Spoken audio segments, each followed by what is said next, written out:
राज्य विधिमंडळाचं उद्यापासून पावसाळी अधिवेशन सुरू होणार आहे। अधिवेशनाच्या पूर्वसंध्येला आज सरकारचं चहापान झालं।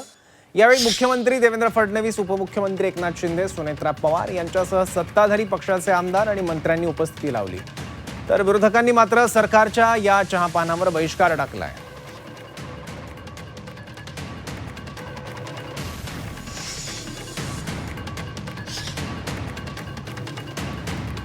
तर सरकारचं चहापान आज होतं। अधिवेशनाच्या पूर्वसंध्येला चहापानाची परंपरा आहे आणि विरोधकांना सुद्धा या चहापानाचं निमंत्रण असतं।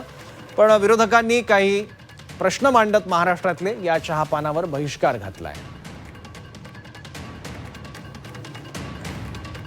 ज्या पद्धतीनं चहापानाची एक परंपरा आहे, त्याचबरोबर विरोधी पक्षाकडून त्यावरच्या बहिष्काराची सुद्धा परंपरा गेल्या काही वर्षांमध्ये सुरू झालेली आहे। त्याच्यामुळे वेगवेगळ्या मुद्द्यांवरून विरोधी पक्ष चहापानावर कायम बहिष्कार टाकताना दिसतात।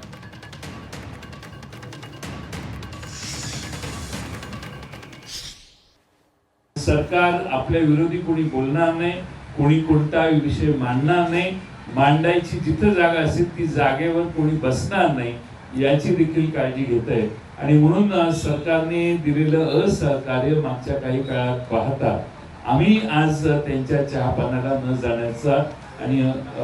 जाण्याचा निर्णय केलेला आहे।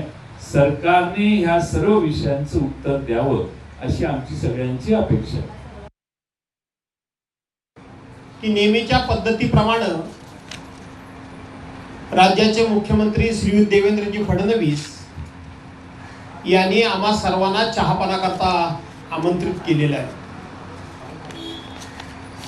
आणि या चहापानाला न जाण्याचा आम्ही निर्णय घेतलेला आहे।